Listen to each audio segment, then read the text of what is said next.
Hey everyone, welcome to the movie potluck. Whoa, wrong one. Welcome to TV dinners. Well, I maybe we could fit a little bit of both into this particular episode. We are going to talk about sex. Uh, I I know that this is kind of a difficult topic, but I feel like it's worth exploring a bit because we have a lot of changes over the past 10, 15, 20 years that have really shaped how we think about our entertainment and just human sexuality in general as it goes along with it. Uh, I'm not going to do a huge long intro today, but I am going to say that we have really come a long way in our depiction of sexuality on television. We started in the bedroom of the very chaste, where just showing a bed was no, you don't do that. We didn't have people kiss. We didn't have a lot of things. Things were slow to be introduced to television. We also used to have something called censors. The censors, we still have them today, but they're a lot different. Censors would really give a kind of moral guidance to television production to say, here's what you can do and here's what you can't do. And things would be X'd out if you didn't follow certain guidelines. Very interesting. That's definitely one of the topics that I want to talk about tonight. Another aspect of sexuality as it has sort of been portrayed over the past years that we've had television uh, is this idea of broadening our understanding of what human sexuality is. So, we don't just have a very simplistic view, but a more nuanced view of what it means to be human. And why do we even include sexuality at all or sexual desire at all in our entertainment? I mean, obviously, there are some pretty easy answers to that, but let's really discuss what we believe are the underpinnings of writing sexuality into our entertainment so that we can sort of understand where things are going now and maybe where we have kind of come from. I'm going to say one other thing. So, while of course I don't want this podcast to be in any way, vulgar or upsetting to anyone, obviously we're talking about sex, so this is definitely a topic that will have some frank discussions. If you don't like that kind of thing, this might not be the podcast for you. So I'm going to introduce my guests. I am joined finally this week by Tori. Tori, Hi. hi, welcome back. Hi. Thanks. It's been a rough few weeks. I've had just stuff after things come up, and I couldn't get on last week, and I was really upset because I thought we were going to be talking about sex last week, and I was like, man. Well, I'll Hmm, say I'm hmm. really glad that you didn't miss out. I'm very Yeah, glad you me didn't too. miss out. Yeah, I'm really clear. This is going to be a great topic. Our Emmy talk last week was exciting, and none of the picks that we all, well, I mean, a couple, but mostly none of the picks that we all thought were going to win won. So we're really, we're all Oh. kind of batting 1,000 here. But it was still a fun conversation. Still, you were missed. Yeah. And we are joined by Josh and his magic microphone. Josh, how are you tonight? I am super fantastic, as always. Awesome. Right off the top, this question can go to either one of you. Um, Tell me how you feel in sort of generalized terms about the amount of just sex acts that you see on TV. Now, I'm going to sort of mention that I think that obviously there's a pretty big difference between what you see on pay television and streaming content, again, that you're paying for, that you really have to make conscientious choices to watch, and what is shown on network television, because network television has I don't want to say higher standards, they have stricter standards about what it is that they are can show and will show. But I'm going to get to some interesting statistics here in a second. So either one of you, tell me what's your general opinion of the amount of sex that you see on TV right now? You can go ahead, Josh. Okay, generally speaking, the amount of sex on TV these days is it's wide and it's varied depending on graphicness, and I can't really speak for a ton of broadcast television because, as we all know, I'm a cord cutter. I just watch streams. I I would like to say that it's a decent or indecent. I'm not sure which amount. I guess it really depends on what you're into. I know HBO has really garnered a reputation for having a lot of different types of sex shown on their shows Mm. in varying degrees of trying to avoid certain words here. Well, I heard about uh, certain Game of Thrones related show and a certain scene that had just aired, and I'm like, whoa, that's a thing that happened even on HBO. That's a thing that happened. Okay, Oh Yeah. yeah. Yeah. Oh yeah, that definitely needs to fit into our conversation tonight. And in some ways I almost feel like the pay channels. And specifically when I say pay channels, because we have so much streaming content that it's difficult to kind of narrow down now what pay channels are. I'm a Gen Xer, so for me, pay channels are HBO, Showtime, Cinemax. Cinemax, movie channels. hmm Yeah, yeah. And in fact, we even used to call late night Cinemax Skinemax. Yeah, me Um, too. yeah, I think exactly. I think I think Skinemax everybody taught does. me how to have sex, honestly. Like my parents never had the birds and the bees talk. They S- just let me watch Cinemax and didn't say anything. now see, that is actually super interesting because and actually that's going to be a question in about 2 seconds. But Tori, tell me what you think. What are you thinking about the amount of sex on TV? Is it like overwhelming? Do you feel like there's too much, too little? What's your Oh, it's general not thought? overwhelming, I don't think. I think it fits well with the with programming. Like it's not, oh, I'm going to show this raunchy sex scene just because, like it fits into the plot, unless it's like something cheesy or something like that. Mm, I think that kids channels do a really good job of censoring a lot of stuff. So we are not like Disney and all that stuff. So we're not going to go there because they don't show any of that stuff. But the paid channels have a unique way of getting away with what the censors used to shut down, because they right. would sneak it in, they would show the guy like standing up and then the girl going down, you can see her head like right where, and it's all an illusion. It's all like, oh, this is, you already put together in the head what's happening, I think that's pretty ingenious, I think, to do. Let's see. What else? I was going to talk about something else. Um, this is not, I'm not saying this in any way, shape, or form, like in a bad way or anything like that.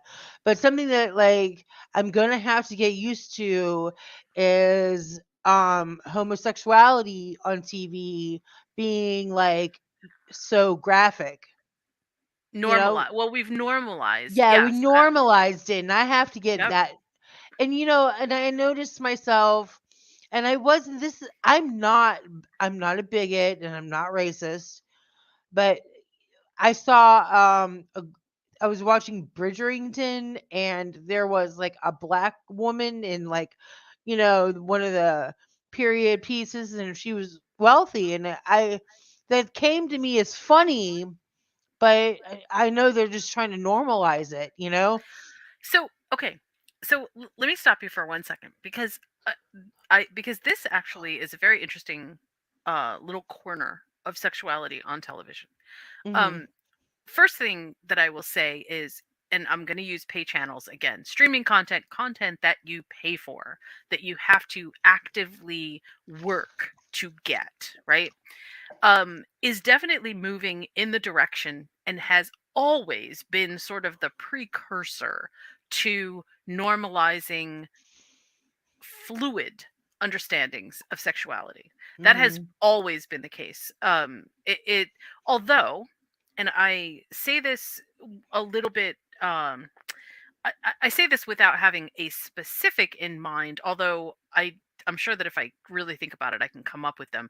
It is network TV that generally tends to be the the true normalization. So when we start to see things on network TV, we know that basically our culture has bought into it, has said, okay, now there's a couple of different caveats to this, but I'm also going to say that the idea of what sexuality means on television,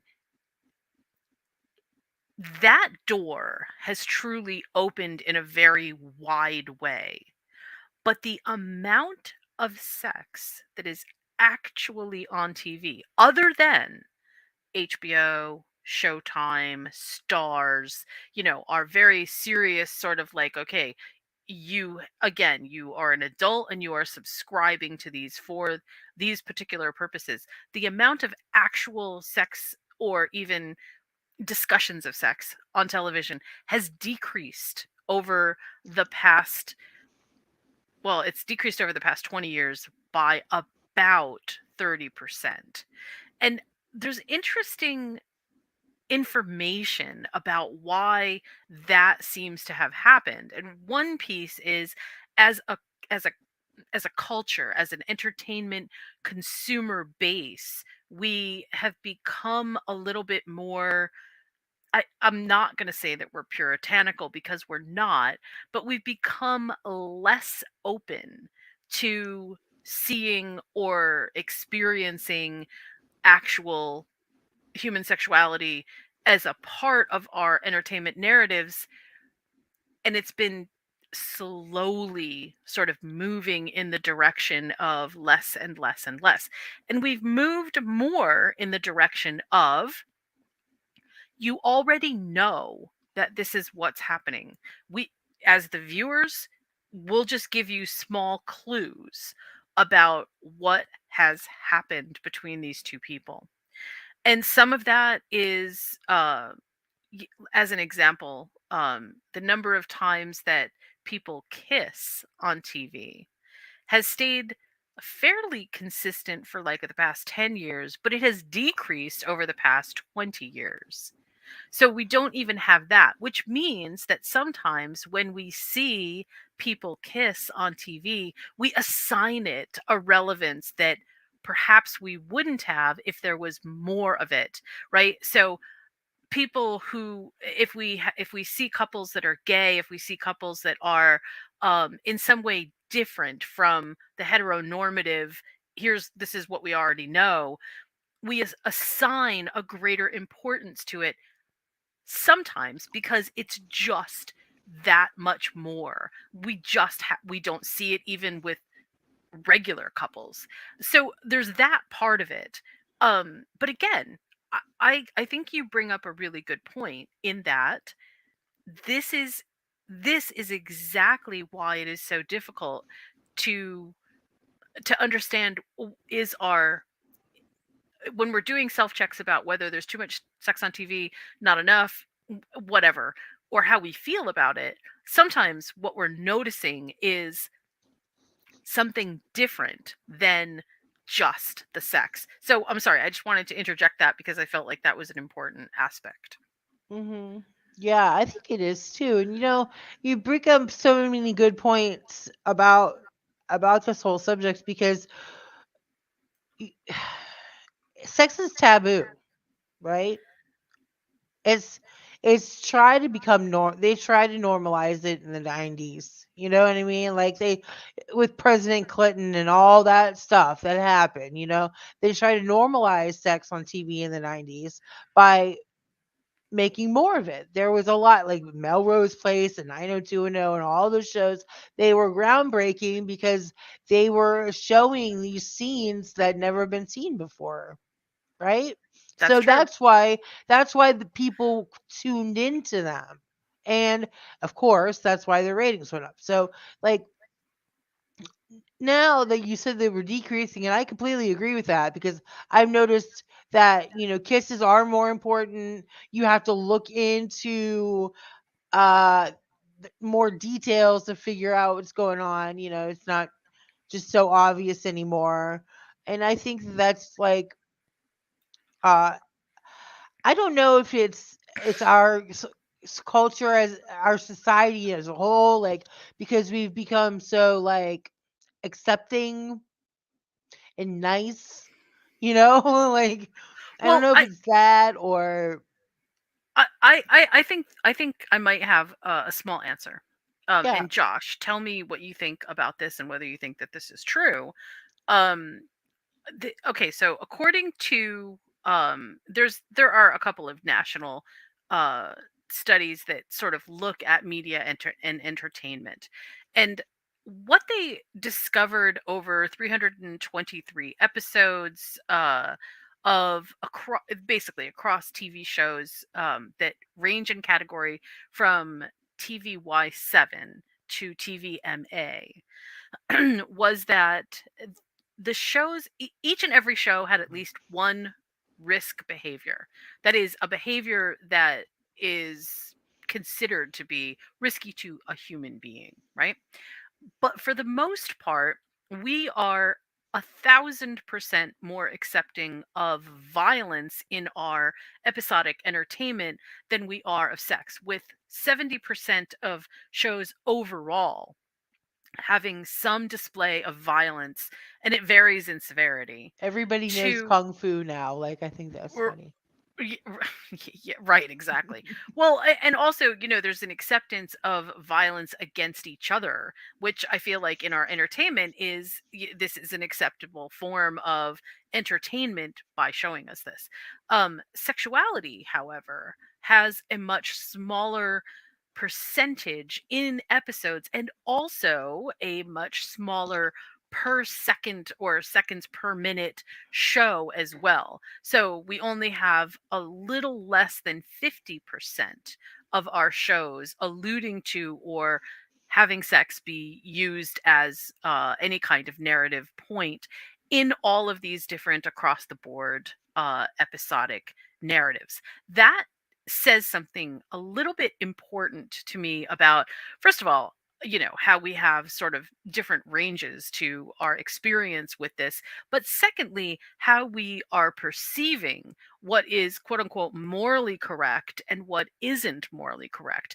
We have a tendency to appreciate and accept violence far more than appreciating or understanding or wanting to be exposed to human sexuality, which is very interesting to me because if you really break it down, I think if we were to experience this in our real life, we would probably rather see two people kiss than we would want to see two people kill each other.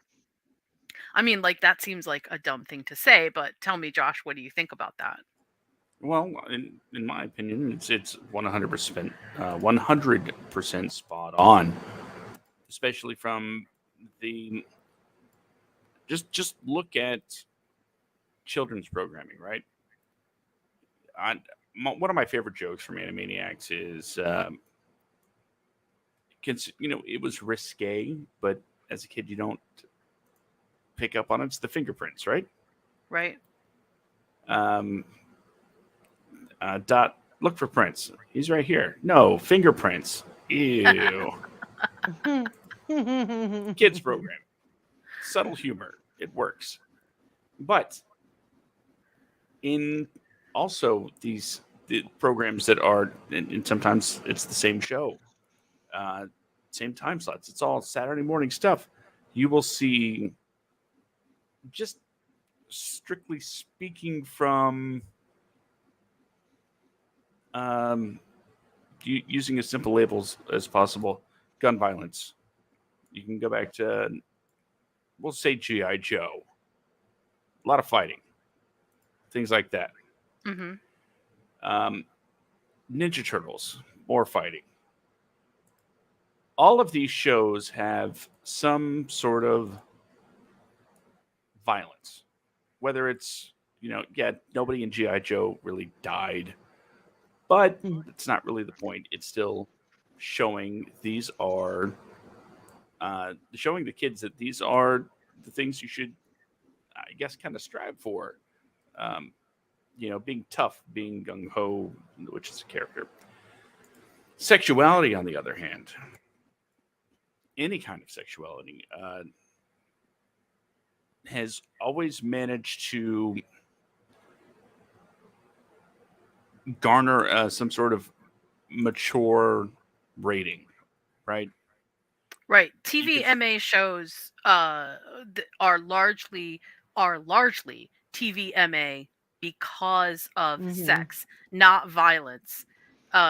Because the TVY7 showing, which is, suitable for basically, kids, there is very little allusion to sex, but almost 72% of all the content involves violence. So, yeah, I'm sorry, didn't mean to interrupt. Go ahead. no, it's no problem.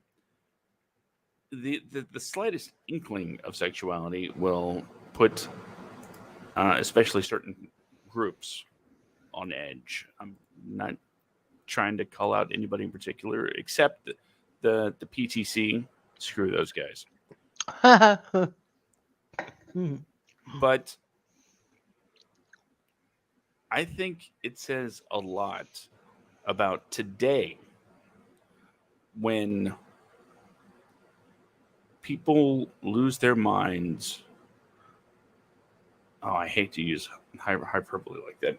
When people get upset and are very vocal about a same-sex kiss, a kiss between two people that are married in a cartoon, just absolutely hate it.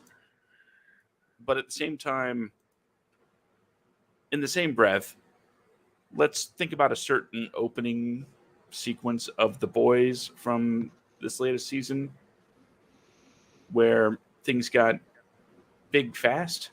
Indeed. And what Yeah. was the response to that? Whoa, that was pretty cool. You see someone explode, like literally explode, and it's like, whoa, that was rad. But Yeah. seeing two people kiss, So, eh, sort of, and this is a little bit more nuanced of a question, but feel free to, answer in whatever way you'd like to. L- Let me ask you if you specifically choose shows to watch based on either sexual representation or sexual content. That is, if something has more or less sexual content, do you find yourself more or less willing to watch it? Now, I'm going to caveat this with, obviously we know that, if you're watching with kids, then that becomes an issue. But I'm talking about for your own personal consumption, for what you find enjoyable. Do you screen at all for that? for my own personal enjoyment, it has no bearing on my entertainment whatsoever. Okay. It, What it about you, Tori? Doesn't no, no. The So, content is what makes me want to watch the show, not the sexual stuff.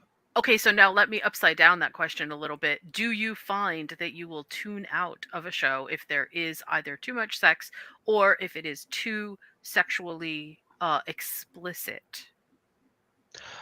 Okay, I'm going to say that it depends on how the sex is portrayed. Okay. If it's something like rape, I get uncomfortable, Which will not watch it. okay, But if which I'm going to stop you right there because that's not sex. That's violence. So that carries okay, over into a different category. And I appreciate that you bringing that up, but that's definitely the violence category. So go ahead. okay, so but like, there's things, like childbirth gone wrong, or like endometriosis or something, like, Uh, you know that they bring up but it's not, anyway. But one thing that I wanted to say was that sex is not one of those things that you want to like you want to sprinkle it with you want to sprinkle salt on it. You know what I mean? Like you don't want to put too much, because if you put too much, it's like putting too much ingredient, too much pepper in your stew. You're gonna ruin the stew. Mm. I think if you put too much sex in a show, you're gonna ruin the show. What do you think, Josh? I can't really think of anything that might have done that for me. Um, let's see. You know what? That I might have an example of tuning out a little bit. Euphoria. I started watching that, Mm. and maybe it's because as a parent, it's kind of you can't see. Yeah, I keep forgetting you can't see the look on my face, and I'm like wide eyed, like, ugh. But it got to be a lot to handle, and it's unfortunate because I do want to check out the show because from what I understand, Sensei is just amazing in it, and I'm a fan. But generally speaking, as a parent, and I do have to bring that into it.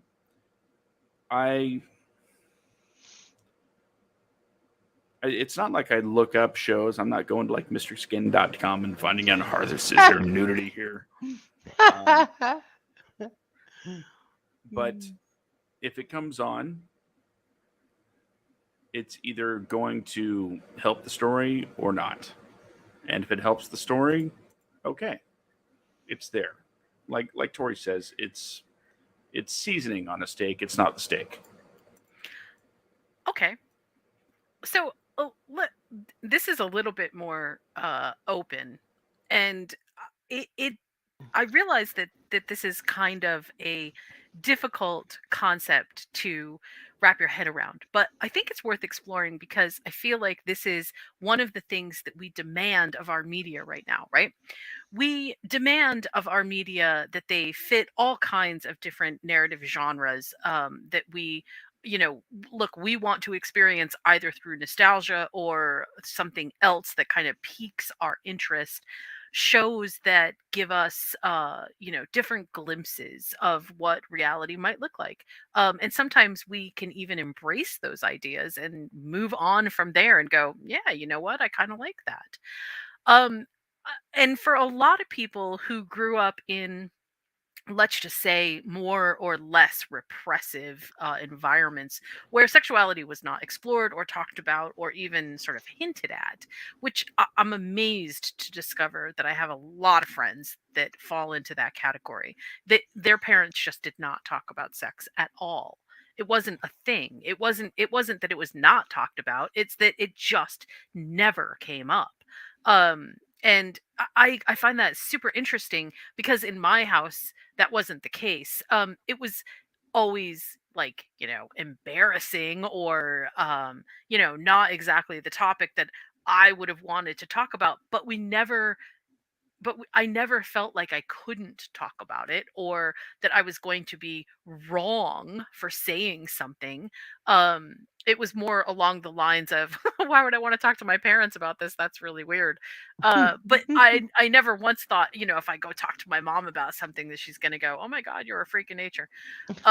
Which brings me to this point, which is there is a wide swath of, and Tori actually alluded to it in the very beginning. There's a wide swath of the population that basically gets all of their ideas about sex and sexuality from content, from entertainment content, whether that's reading romance novels when you're a teenager, to watching R-rated movies when you're not old enough to watch R-rated movies, to seeing things on streaming content or pay channels that are a lot more racy than perhaps you should even be watching, or should have, or not, or you are an adult and you are making informed decisions about what your content consumption is, and all of a sudden somebody throws in a new idea. And I'm going to use, although it's not a series, but I'm still going to use it because I feel like it's a great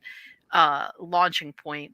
The number of people who decided that they understood and felt okay with 50 Shades of Grey. At the time, the book of books, all of them together, were placed into this lovely category of mommy porn. It Yeah. is, and it's so interesting because this is just a facet of human sexuality, and it's crazy because prior to that, that was not just a taboo subject, but I can't even imagine the subject being brought up on even pay channel. Well, not even a pay channel, but exclusively used for a pay channel device. And here, all of a sudden, we had movies based on a facet of human sexuality. Now, obviously, there's a lot more to it, but that's the same that I feel like we could say about any sexuality. So, again, the nuanced question is, do you think that society at large, or our culture at large, I should say, um, does it benefit from being exposed to different versions of sexuality, or do you think that it's too confusing, or what's your opinion? What's your opinion, Josh? I think society absolutely benefits from seeing different versions of sexuality represented in television. And yes, that includes all sorts of different lanes on the LGBTQ plus spectrum, um, and as well as the wide and varying emotional and physical relationships between, totally heteronormative relationships. When people see good relationships on TV, I would like to think that it helps people figure out what a good relationship is, with healthy communication, and how communication directly um, has an influence on physical intimacy. But on the same note, uh, media, to use a broad term, and the arts also do a fairly good job of representing bad relationships. Mm. And in some ways, I'd like to think that it helps people recognize the red flags in maybe their own lives and their own relationships, and give them an opportunity to get out. But unfortunately, something that we know for a fact happens is some of these relationships can be um, idolized. First one that comes to mind is Joker and Harley Quinn. Everybody want to be Joker and Harley Quinn. That's a absolutely terrible idea.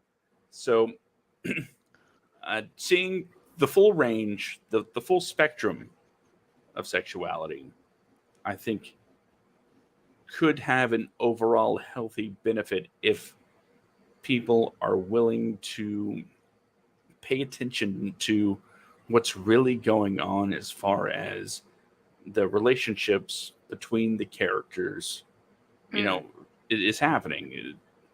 If they're just not into what the characters are doing, they're not going to learn anything, and that's the whole point, right? Right, right. So I'll ask Tori the same question, and then I want to launch into, I don't know if both of you have seen all episodes of the show, but I'll launch into the best example that we have of what I think our culture today sort of calls the Game of Thrones effect. So answer the same question, Tori, but then we'll talk about that on the other side. Okay.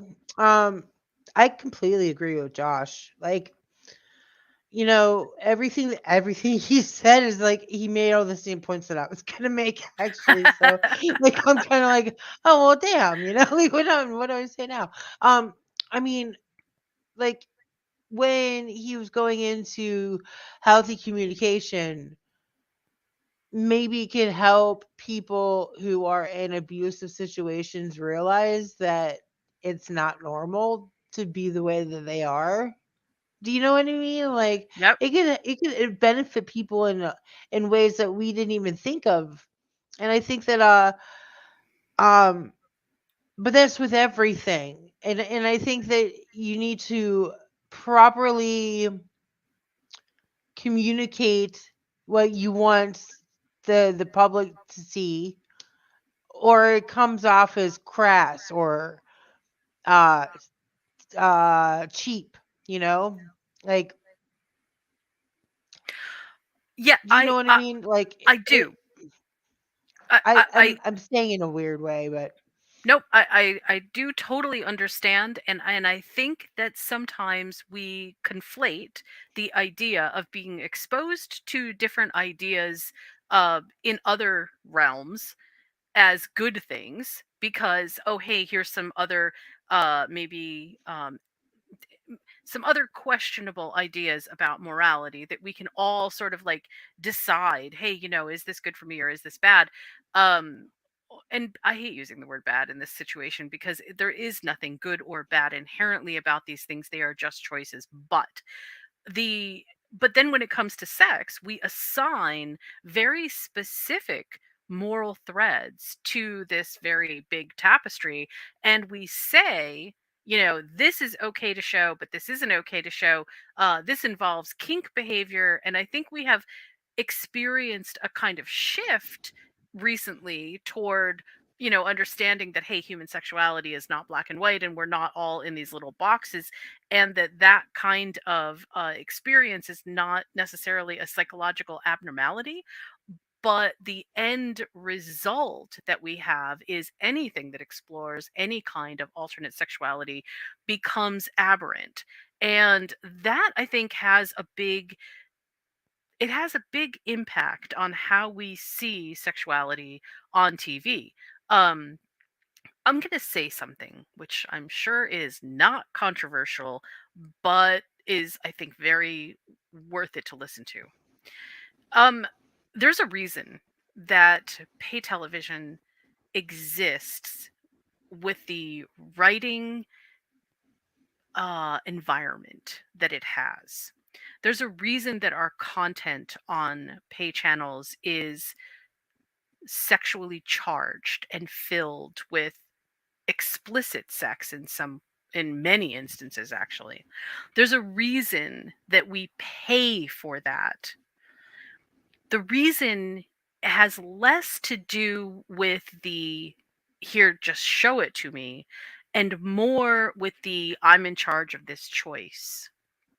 And so the people who are writing for pay channels, they know what sells. And I mean, the age old adage of sex sells is not lost on content production. It does sell. What happens is there's a translation issue, I think, between what we actually want, because this is exciting, and what we are willing to admit that we want, or that we feel overly incensed about simply because we expect that other people would feel incensed about that too. And so there is a behavioral component to appreciating some of this that I think is very mired. And Josh brought it up kind of brilliantly in The Boys when he said there's a whole episode called Herogasm. And it's basically a wild orgy that happens with the superheroes, and it happens every year, and it gets pretty crazy. And I mean, the TV show actually has it really mild. You should read the comics, guys. Woo. Um, mhm, mhm. but the idea that it is that somebody could experience sexual pleasure in ways that we could never even, we're not superheroes, we can't shrink down to teeny tiny size of rice or whatever, or we're not elastic, we don't have any of those functions.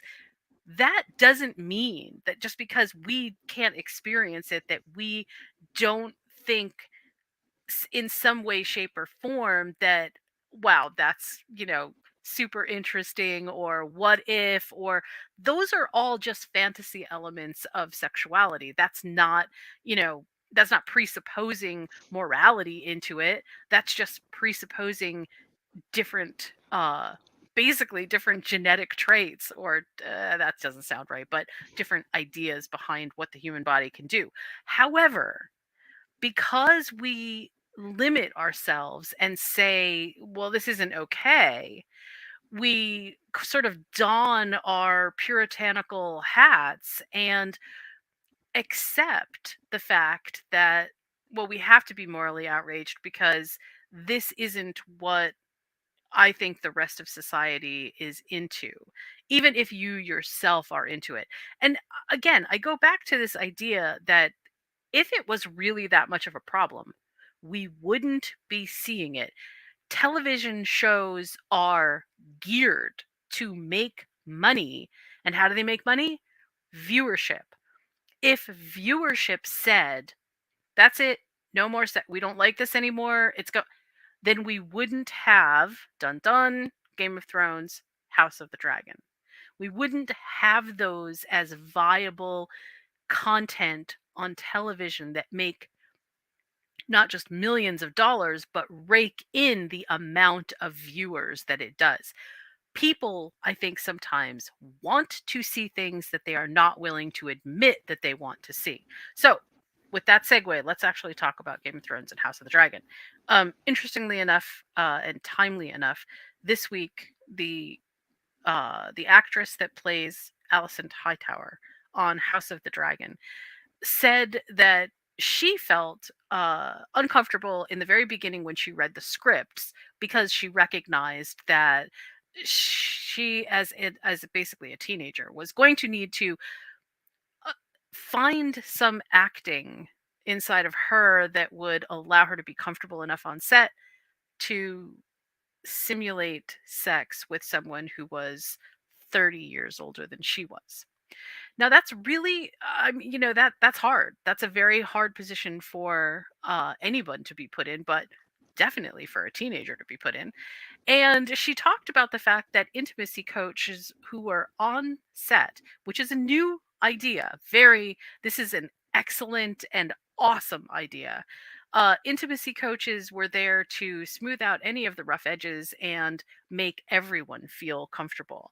And she said she got through it and she felt totally validated, accepted, understood. It was not a bad experience. It was just very uncomfortable in the beginning. But what did we sensationalize? We did not sensationalize the fact that there were intimacy coaches on set. We did not sensationalize the fact that she felt okay through the scene because of that. No, we sensationalized the headline, she felt uncomfortable. And that to me is sort of where these conversations continually go. So I'm going to sort of ask both of you about your opinion of that in particular, but also, what do you think about the effect that sort of the Game of Thrones, uh, what's a good word for this? Uh, how do you feel about Game of Thrones really setting the tone for a lot of conversation about sexuality before we even talk about the very specifics that I think are important? So I'll let you start first, Tori. So I'm answering. Ask the question again. Okay.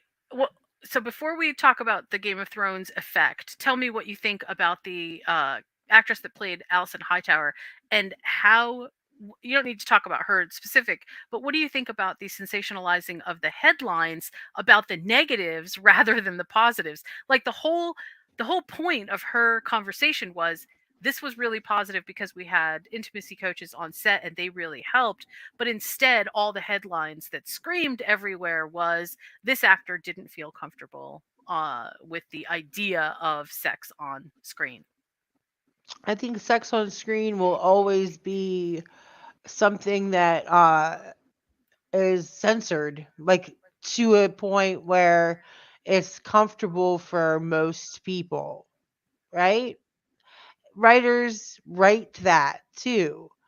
writers are also risky too. They also push the envelope when it comes to sexuality, and That's true.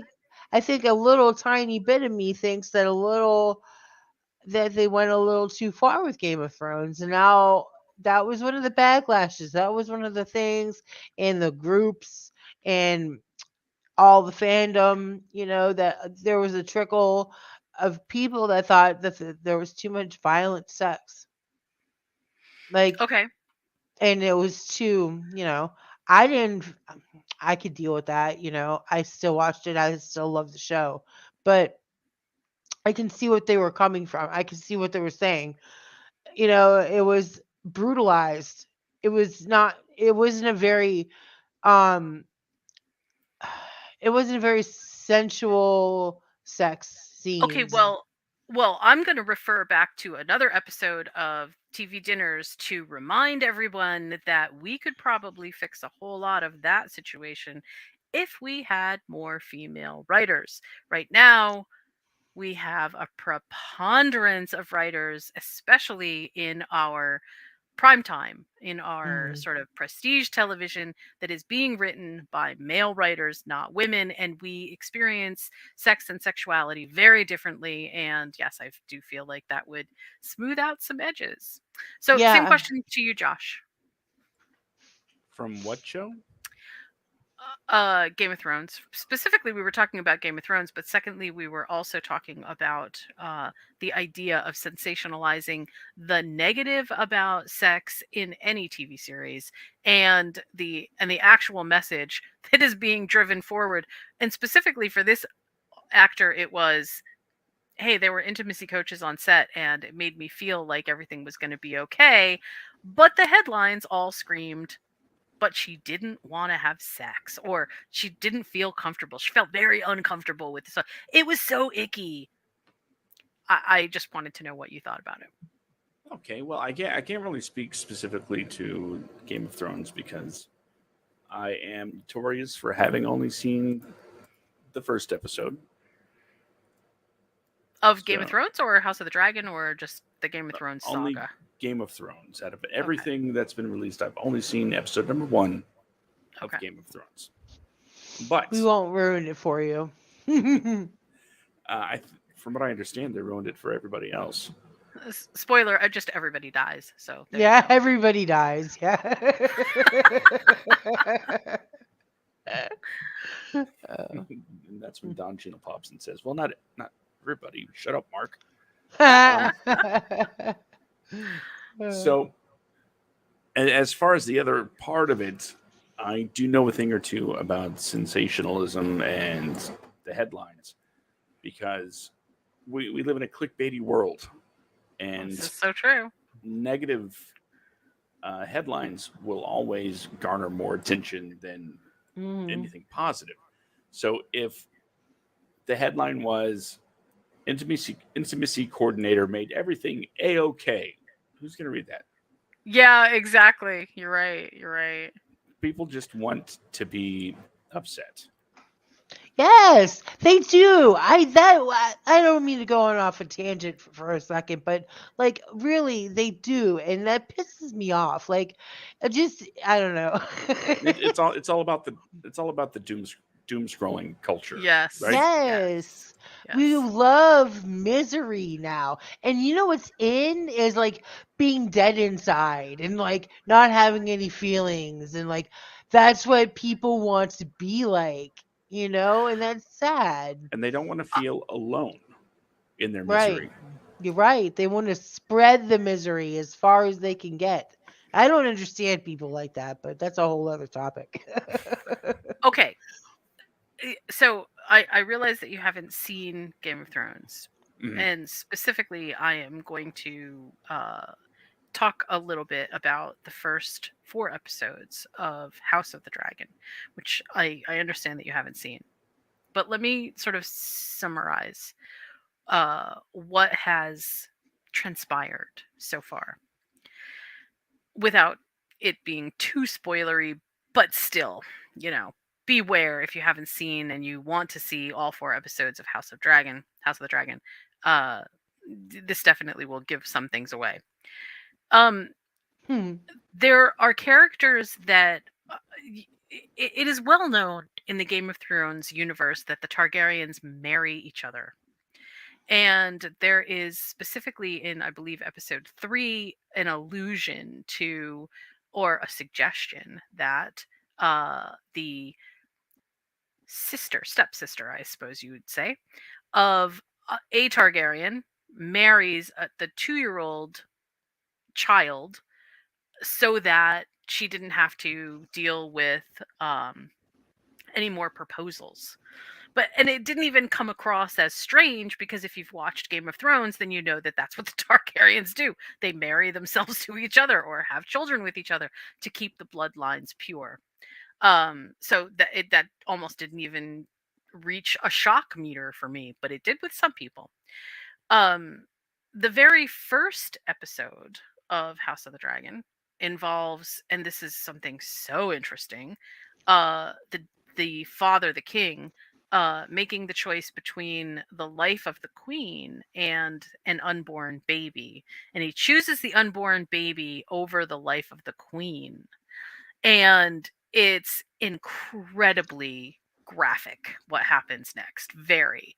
And it feels almost like that should be over the top, and yet it isn't.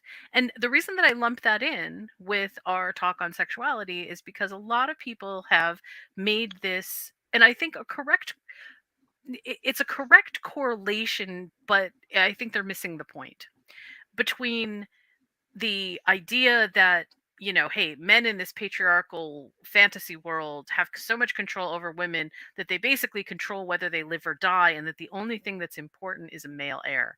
Therefore, women are sort of subjugated to the level of being breeders instead of having any real importance. I feel like that's a convoluted sentence to sort of unpack, and there's a lot to this fantasy world that also pushes against that, but you have to be willing to see it, and you have to be willing to experience now what is happening in the later episodes to get there.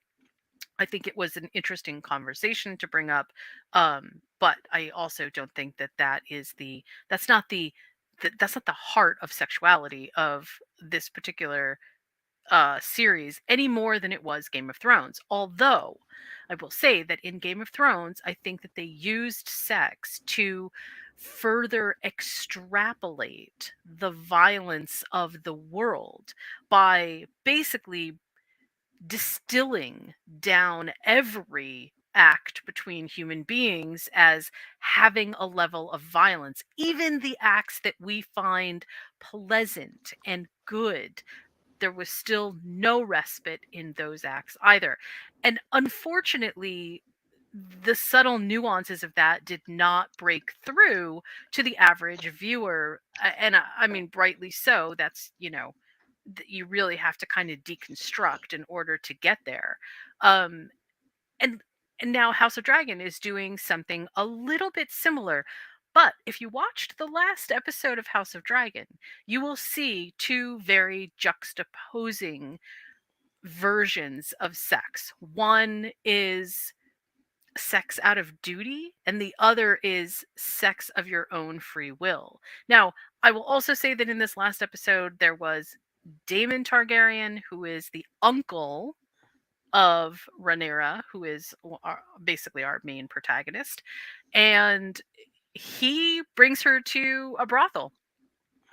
And other than the fact that he is impotent, it certainly does seem like that absolutely that is 100% what would happen. And that's to anyone who is uh I think to anyone who doesn't feel that sense of I don't know what the word is that I'm looking for here, but if you feel unhappy about those kinds of relationships, this is going to be super triggering. And it really felt weird.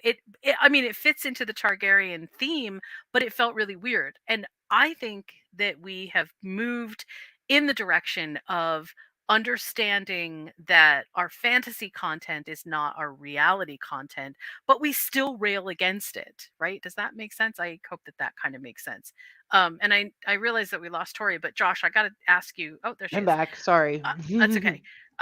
Okay, well, I'll ask you this question since you have seen Game of Thrones. At what point do you start feeling like the entire well, I guess I should say it this way. At what point did you start feeling like it was too much? Was it just the rape of Sansa Stark by Ramsay Bolton, or was it something else? Do you think that it was just sort of like because a lot of people have said to me that they just felt like they used sex as kind of like a cavalier plot device that just sort of demeaned women and really didn't further any narrative. It didn't. It didn't further any narrative in Game of Thrones. I think they used it as a fear tactic too. Like, you know, you better stay in line or this is what's going to happen to you.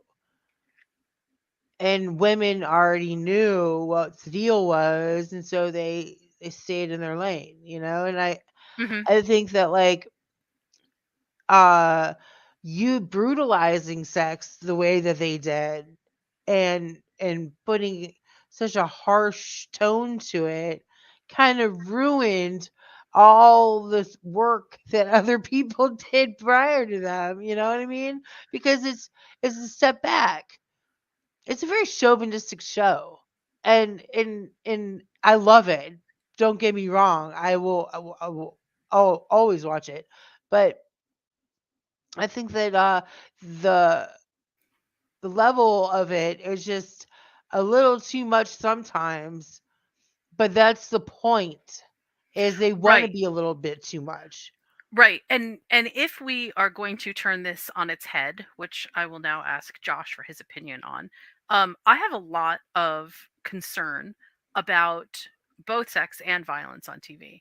And my concern is not that we push it too far, but my concern is that we overemphasize the things that correlate sexuality and violence together instead of maintaining proper lanes for these things. Like, it is absolutely fine to explore ideas of sexuality on TV in ways that actually sort of work.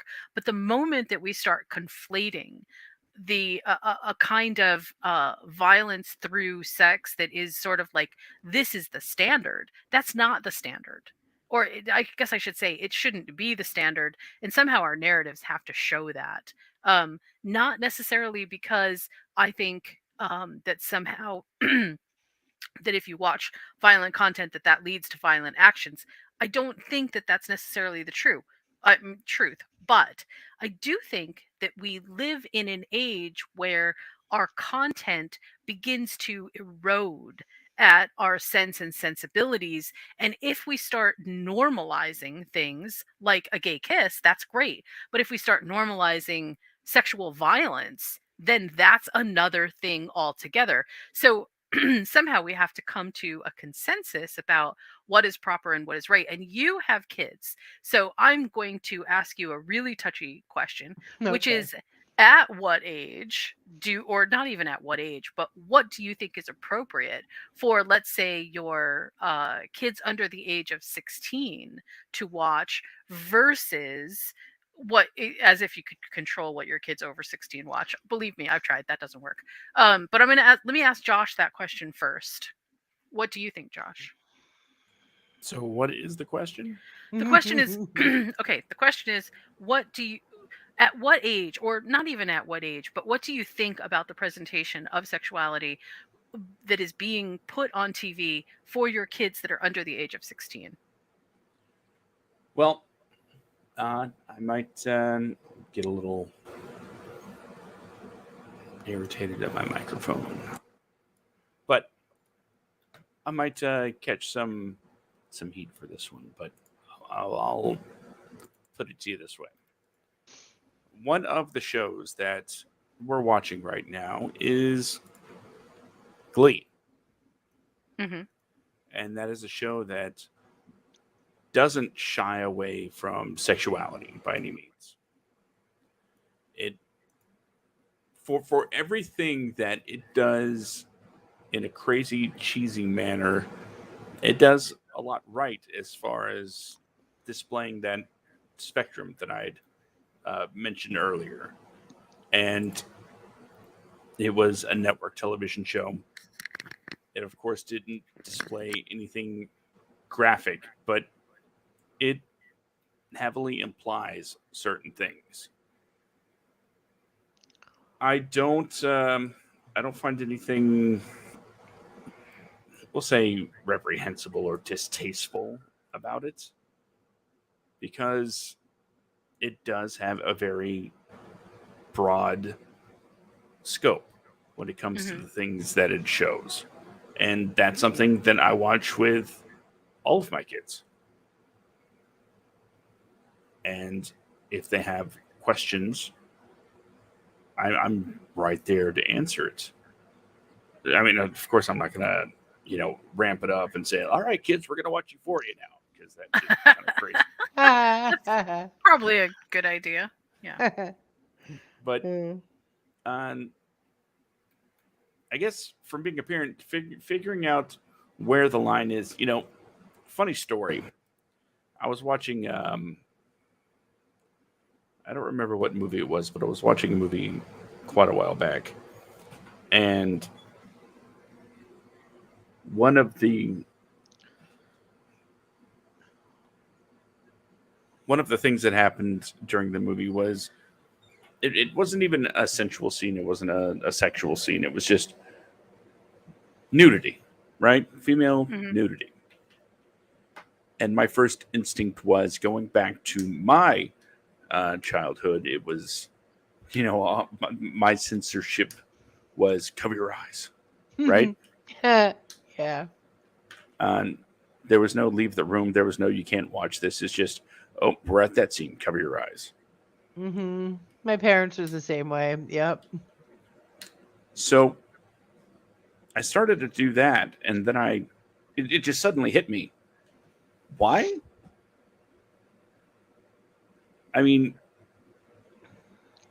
y'all know my kids and genders and whatnot. So it's like, it doesn't make any sense for me to say you can't see that. All you got to, all they're going to have to do is wait, you know? Right. So it made no sense to, oh, it's boobies. They have to cover their, wait. No, we're definitely past that point now. Um, okay, sure. It's not like anything's happening on screen, so uh, fine. We're not going to get uncomfortable here. Not all the way uncomfortable. Okay, kind of a little bit. You know what? Moving on. But again, it's finding that line. Some things some things are. I don't want to use the word acceptable, but some things are. Sorry, I'm just all sorts of losing my train of thought as kids running in and out of the. It's okay. I do the Speaking of same thing. which, It's like they knew I well, was talking about them. I'm going to tell you as you collect your thoughts. I will tell you a quick anecdote about one of my kids, my youngest actually, who, as my kids grew up with. There's 5 years in between each one, so it's a 15-year age gap, which is pretty big when you consider it. So Yep. one of the kids would be very interested in something, and then the other kids would, okay, that's not your age range, and it was a really strange juggling act to have to go through. But I can remember my youngest thinking that I believe at age 14, maybe 15, I think, thinking that they were ready to watch True Blood. And I had that wasn't a choice necessarily. I mean, like, that's not something that we would watch together for sure, but they watched it on their own, and years later said it truly traumatized me. And I said, well, what parts traumatized you? And they said, just the graphicness of the sexuality. I was not prepared for what that was. Not that I didn't know what sex was, but I just wasn't prepared for how incredibly graphic and frank it was. And so and that was just one example. That was one kid. But I do think that this is one of those situations where it's really difficult if you're a parent of a child or kids to recognize all these different levels of maturity and what that kind of means, especially because we're not talking about chaste kisses, which I do feel like, yes, okay, it is even okay to show passion. Um, but on network TV, we know that it'll go up to a certain line and then it won't cross that line. On pay television, that's a totally different proposition. And it's impossible to say that, your kids aren't going to watch this stuff. But let me ask you, Tori, same question. What's your defining line for your kids about sex on TV? Um, I don't really have one. I think that I need to monitor what they watch. Monitor, not censor, right? Hmm. Hmm. And when there's something that may be too much for them, maybe talk to them about it before they watch it. If they want to watch True Blood, well, do you know that there is graphic, not like, there is lots of stuff going on here that you might not like, you Hmm. know? And I mean, I remember my son being 8 years old and playing Call of Duty and executing dictators, and like, I thought to myself, he's 8 years old and he's holding a gun to a guy's head and blowing it up. Like, oh my God, like, what am I teaching my kid? Like, he's Hmm. going to grow up and he's going to be a psychopath and all that stuff. Not true. And I think as parents, that's partly why we also think of these things in terms of sex too. We don't want our kids, or we think that somehow that media is going to have a very big impact on who they believe that they are sexually. And I think that that isn't necessarily not part of the equation. It is part of the equation. What we see as the unrealistic expectations of sex on TV definitely play a part in how we as adults have grown up to understand what sexuality is or what we wanted it to be. We sort of mold our understandings of the world around us through our stories. That's the Wait, I I mean want to make that's a point though, and I yeah. think that they sexualize women like a lot, Oh, in absolutely. and they idolize them, but they also make us look trashy, or they just they objectify us. Right. And actually I just had a conversation with someone else about the age thing and how uh I have a very difficult sort of understanding, because I don't like it, with the way that we have created a world where a 25-year-old actress is okay to play a high school student, but 25 years old is then also too old to play the wife of somebody who's 50 years old because she doesn't look young enough. There are weird double standards that we place on this idea of who we are as sexual human beings, and a big part of it now, and this is a shift over the past 20 years, because if you go back to pre 2000 and you watch TV and you see the range of ages that are, and it's still not great, but it is so much bigger than it is now. We have a very narrow scope of if you are between the ages of 17 or 18 years old and 26 or 27, then you have all the viable roles for every woman from 18 or younger to 50. Well, we'll just age you up with makeup. it is so insane that that's what we have done, and we don't do the same thing for men, and that's why I find it to be really ridiculous. Men can continue to have sexual prowess, if you will, at any age. It doesn't matter. But women are considered dried up and used by the Yes. time that they are not even 30 years old, and it's ridiculous. And it doesn't. I don't even think that it actually reflects the our cultural values. We don't actually behave that way, but we, again, sometimes if you tell a lie again and again and again, society begins to accept that lie as, oh, there must be some truth in this.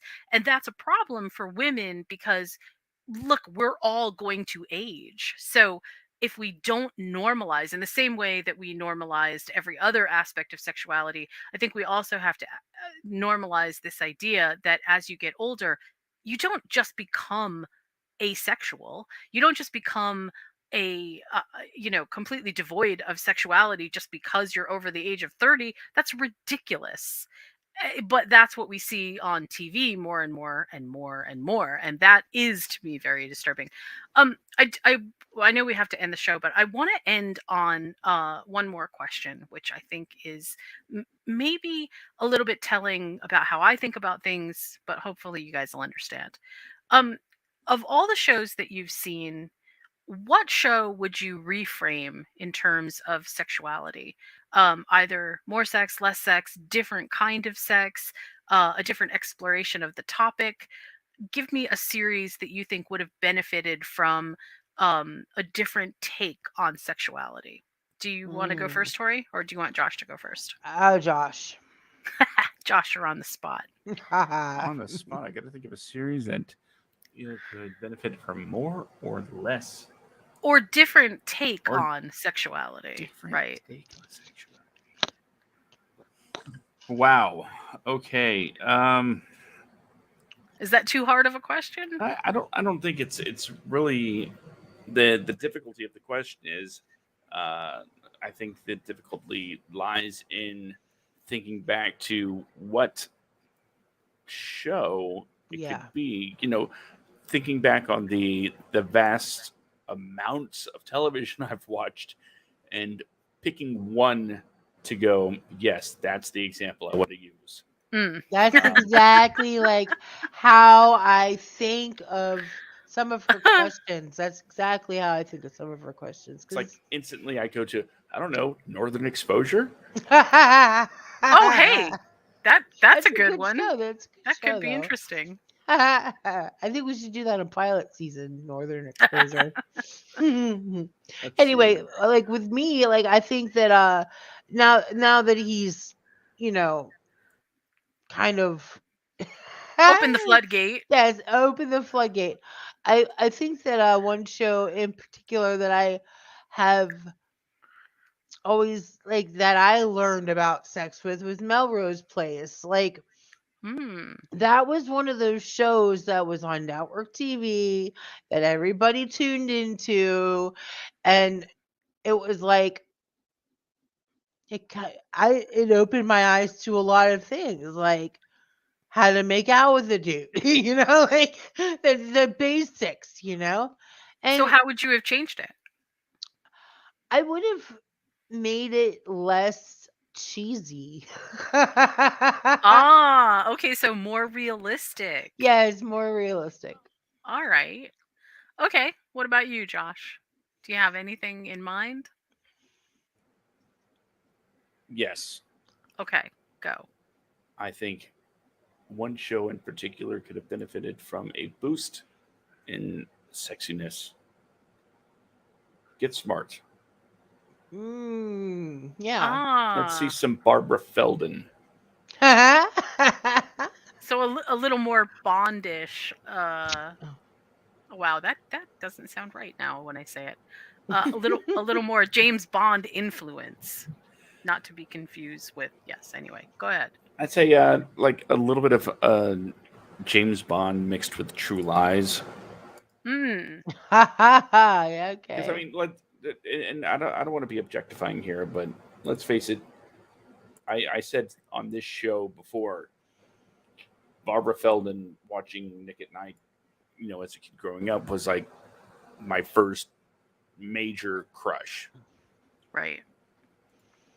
So seeing her not just explore more aspects of femininity, femaleness, but also embrace a bit of sexuality from the '60s.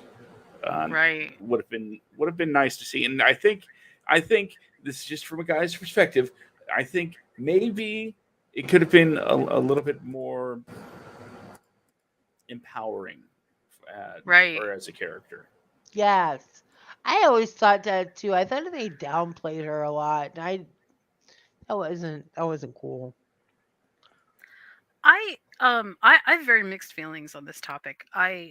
Because I sort of feel like our experience with sexuality on TV is all wrapped up in whatever moment in time that we are existing in. It's constantly changing, and we are always evolving sort of our ideas about sex. Both, I think, from the more conservative to the more permissive to the someplace in between. We just sort of go through these cyclic periods of time where the pendulum will swing back and forth. And I don't find anything on TV to be objectionable if I am paying for it because I know I can always turn it off. I don't even find anything on network TV to be too difficult to consume unless you are talking about showing me why something is wrong. I have forever in a day had a very difficult time with a lot of shows that came out in the early 90s, especially, that really espoused the idea that teenage sex was somehow horrible and terrible, and anyone who did that was going to suffer horrible fates, a la a horror movie. It was just ridiculous and not even the true, I don't think, understanding of where we are or were as a culture. It felt preachy. So to me, pretty much any show that does the preach to you about sexuality, I don't want to hear that.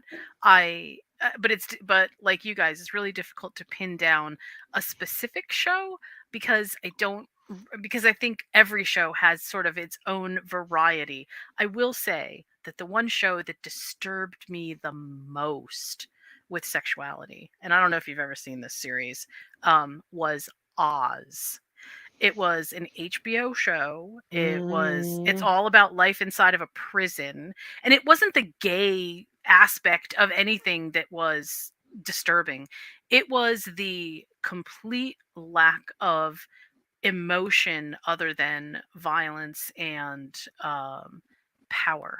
And I mm. mean, that's the point. So I can't really say that I would change it, but I can say that it was insanely disturbing to me to watch because it was so uncomfortable to see human beings be exploited that way. Incredibly disturbing. But excellent show. I have to say that too. I It can't, is an excellent show. Yeah. it's just really hard to watch because it really is, this is taking human beings and boiling them down into the most basic parts of themselves and then stripping away everything that could have given them any power, and then the want for to grab that power back is done any way you possibly can, and sex is a weapon in that sense. So yeah, that's definitely one of them. One more quick note. That same child who watched True Blood also, at a very early age, was exposed because we had been watching it on TV, and I don't know if we just didn't realize that she was in the room or whether she just sort of saw it differently than we did. But when she was 10, she watched Kill Bill with us. Oh. And Whoops. and I mean, okay, so there really wasn't very much sex in Kill Bill necessarily, and even she recognizes that, but she absolutely swears up and down that it traumatized her as a child because the violence was so over the top. So in closing, I will say that violence and sex on TV have different spaces, but I feel like they also elicit some of the same responses from us about whether they are morally correct, immoral, whether there's, where's the line in between. But sex somehow seems to have the overarching effect of polarizing us into you're moral and you're not moral based on whether you are consuming a type of media that either glorifies it or doesn't glorify it. It's very interesting what sex on TV says about who we are as both a culture and as a society. There's so much more to explore on this topic, but we are running over time, so I am going to end it here. I want to thank both of my guests tonight, Josh and Tori, for joining us. Tori, how can we find you on social media? And tell us about your other show. Yeah, so I'm on my own show called The Infectious Geek, and it's on every Friday night at 9 p.m. You can catch me on my YouTube channel. Um, it's probably the easiest way to. I'm in Facebook jail, so I can't do it on Facebook.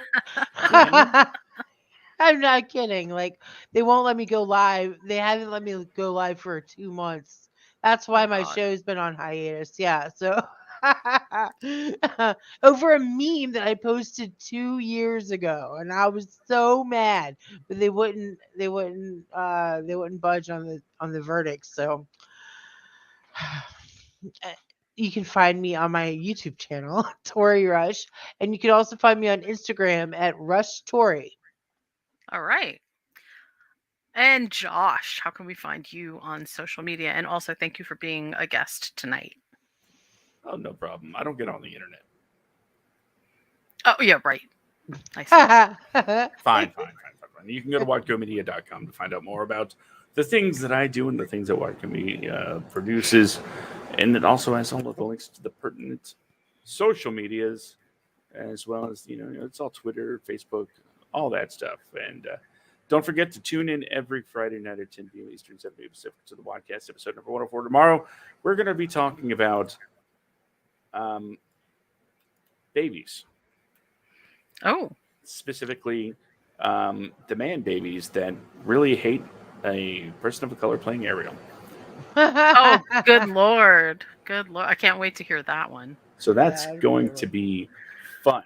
But yeah. Jen, I know that Yes. you also do a couple of other things. I do actually. And I'm going to be branching out even more on that to come. But for now, I will say you can find me at moviesandmeals.com, and you can also find me on our brand new podcast called 10 to 1, where we count down random ideas that are supported with movies. It's really fun. Always interesting. This coming week on Wednesday, we are doing movies that have a nautical theme, movies at sea. I thought this would be so easy, and I am having a hard time with naming just 10 because there's If you just didn't so include many. Waterworld in any of that, I'm going to be so disappointed in the both of you. Tori, do you know that Waterworld actually came up in our last podcast when we talked about this, and we both said specifically no Waterworld. So. I don't blame you. It was a terrible movie, but it's at sea, We'll try to keep Kevin Costner out of I it. think the thing to remember, though, as we bury the headline a little bit, 10 to 1 has moved to Wednesdays. Yeah, I was just going to get there. Yes, we have a brand new time, Wednesday at 8:30 Eastern. Cool. Yes, very exciting. So we hope that you'll tune in for that. Tori and Josh, thank you so much for joining me tonight. We will see you again next week.